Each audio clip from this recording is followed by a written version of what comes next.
Now it's time for the Environment and You, sponsored by the Department of the Environment for the Big Chats Show. We're here in the Department of the Environment studio, and right now we have Mr. Mai, our field correspondent, waiting out at the Belmopan market area to talk about the ozone. Mr. Mai. Thank you, Mr. Franco.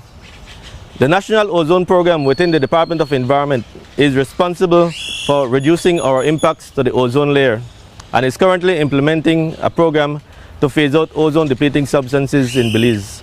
They have given me this card to show my level of exposure to UV rays.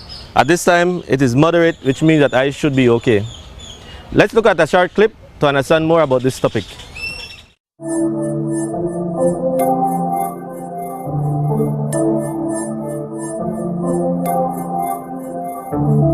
For millions of years, life has been protected by a fragile layer that filters the sun's ultraviolet rays before they reach the Earth's surface. Without it, no being would survive on the planet. Ultraviolet rays would be strong enough to cause severe burns, eye damage, and irreversible environmental changes in just 5 minutes. For the time being, the alert is no longer red. The scenario of destruction in which we live in, if the ozone layer were to be depleted, is becoming more distant.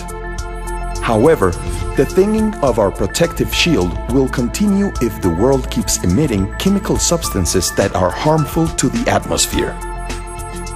Every effect has a cause, and every action a consequence.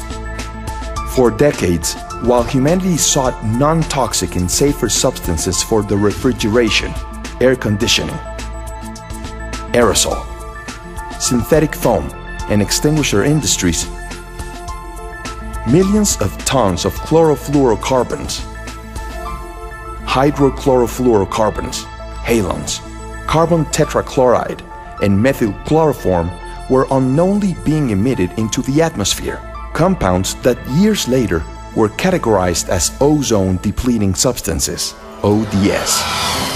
This is Anthony Mai reporting from Belmopan Market Square. Over to you, Mr. Franco. Thank you, Mr. Mai. Join us next time for another segment on our environment. This message is brought to you by the Department of the Environment.